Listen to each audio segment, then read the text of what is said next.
Hey, I'm currently filming at MGM Grand, and while I was here, I decided to go ahead and start the pros and cons video for Princess Cruise Line's The Enchanted Princess voyage that I took from July the 27th through August the 3rd. I'm going to start off with the positives. I felt that the debarkation and embarkation days were the fastest that I had experienced taking any cruise I've ever gone on. I give Princess Cruise Lines a lot of credit for making it seamless, quick, efficient, all starting with you scanning your medallion after you get in the green lane.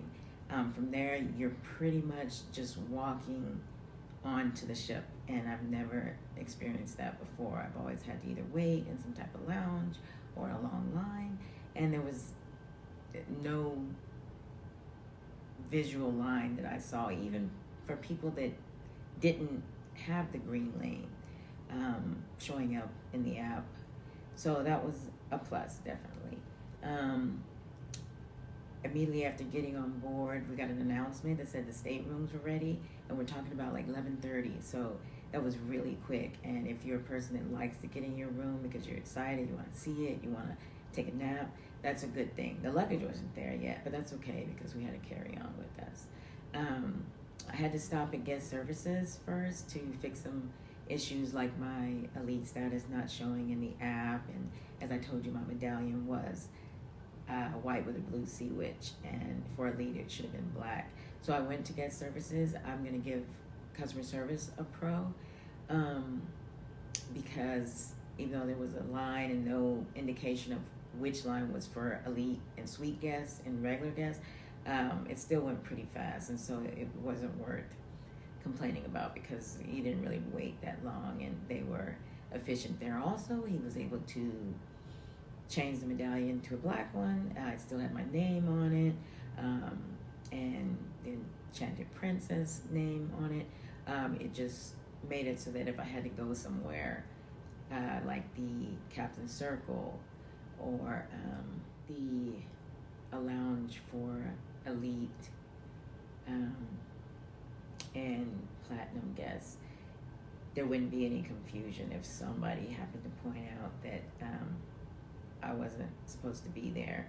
But for the most part, I saw lots of people with white medallions, and so I just think that as long as they knew that it was right in the app, it wasn't an issue. That was my first time cruising on Princess, so I didn't know if it would be or not. So turns out it didn't seem to make much of a difference. They knew your status because it was correct in the system.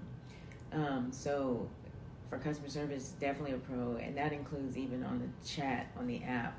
The people that responded were quick to send back a reply. They took care of it, and it was just as easy as actually going to the customer service or guest service desk. I'm gonna give a pro on the room. The room was beautiful.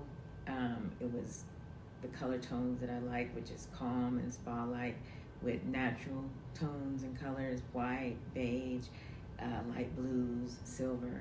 And it just, when you first walked in, it just had this comfortable feeling about it.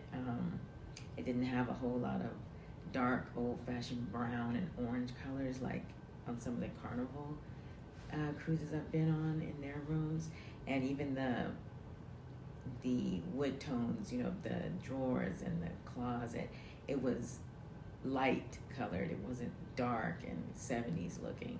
So I appreciated that the room was, had a nice feel to it. And then the balcony, of course, was huge. It was gorgeous. If you haven't yet, check out the video so you can see just how wide and deep the deluxe premium balcony staterooms are. I'm also gonna give a pro to in the individual workers that you saw on a day-to-day basis, like your room steward. He was excellent. He responded to all of our issues.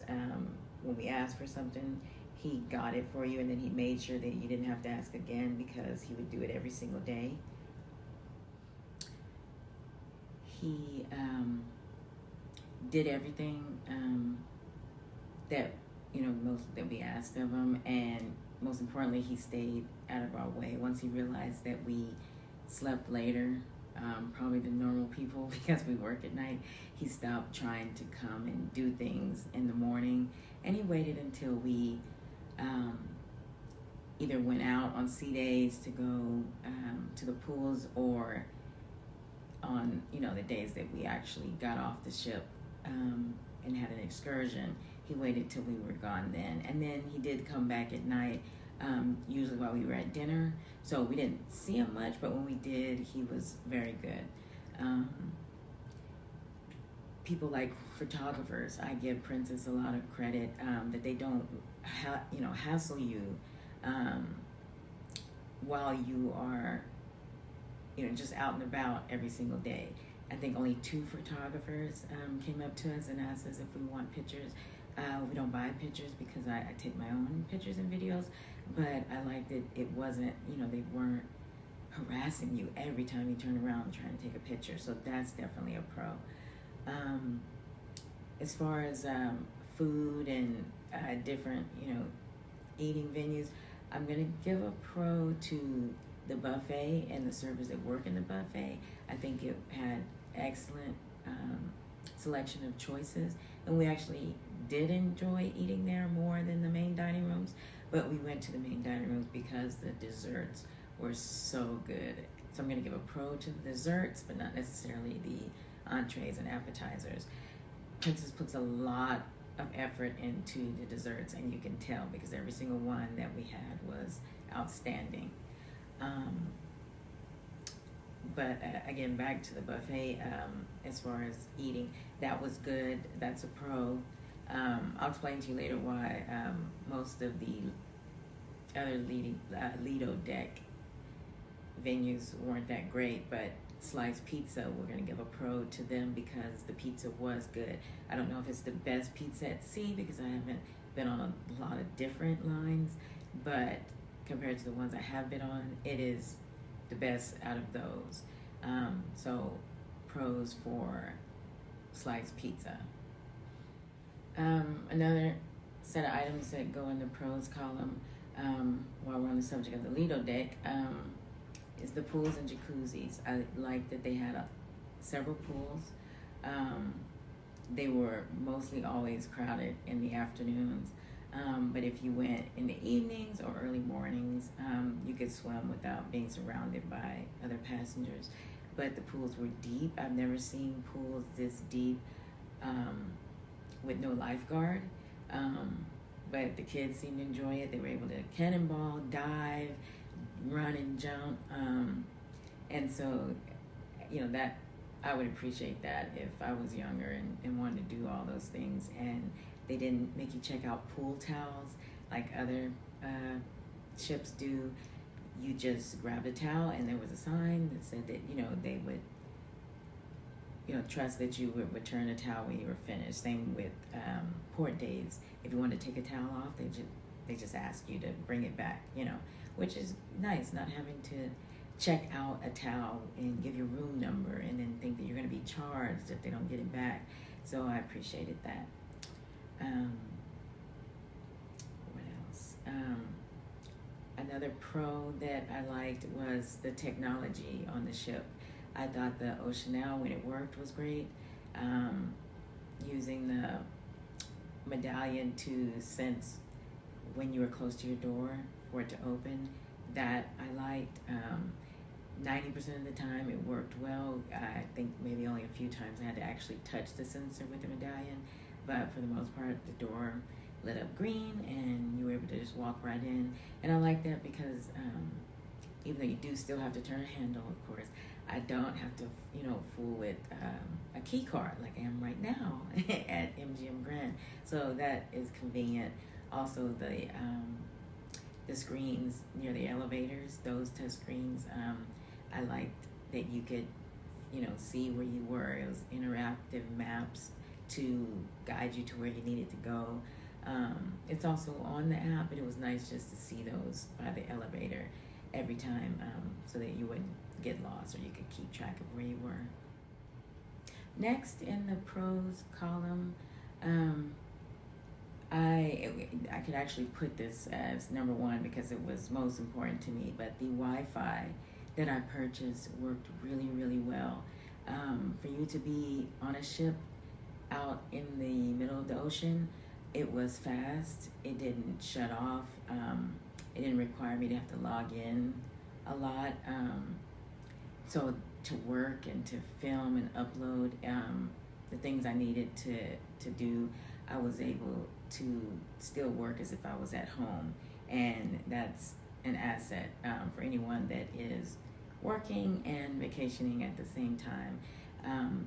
The interactive television, I like that. There was shows and live TV as if you were on land. It didn't break up, or it actually behaved as if it was cable. No buffering. I was able to watch 4 movies, which I normally don't do on vacation, but I'll get to that in the cons video. Is why I end up watching more TV than normal. But I watched The Love Boat one episode one time. So I really liked the selection of movies and shows that were available on the televisions. And last but not least, I want to talk a little bit about the Princess Upgrade Bid program, because that's definitely was a pro for me. So I had originally booked a deluxe balcony stateroom. I wanted to make a bid, though, on a mini suite and a premium deluxe balcony stateroom. The mini suite more so for the extra TV, and the bathroom is bigger and it has a bathtub, but I wasn't too thrilled with the size of the balconies in those. But the premium deluxe balcony staterooms had a really big balcony, and it still had that 2-seater sofa area, so that you weren't always required to sit on the bed if you were in your room. So either way, it would have been a win-win, however they assigned me. But as it turned out, I didn't win either of those bids, but I was surprised to find that when I did get my final invoice emailed to me, it showed that I had been upgraded from category DE to D4, but there was no indication of the charge for me getting the premium deluxe balcony stateroom. So I wasn't sure if I did end up getting the bid or if I was just given it. And actually, either way, I wouldn't have cared because I got it, and I didn't bid that much. I bid the minimum, I think about $60. But I thought to myself, I would never know if they charge me. Are they charging me because I did end up getting the bid, or if I was just upgraded for free, and yet, that's just a way to still get the $120. But as it turned out, even though I lost the bid, I got the upgrade, and it was a free upgrade, so I wasn't charged. And I was shocked because, I wouldn't have complained, because I would have just assumed that I ended up winning it if they charged the $120. But they didn't, and I like that show of honesty that, we're not going to charge people if we were going to do it anyway, or due to certain circumstances with these guaranteed staterooms. If we have to upgrade people, we're going to just do the upgrade at no cost. And so that, it's honest, shows integrity, and I like that.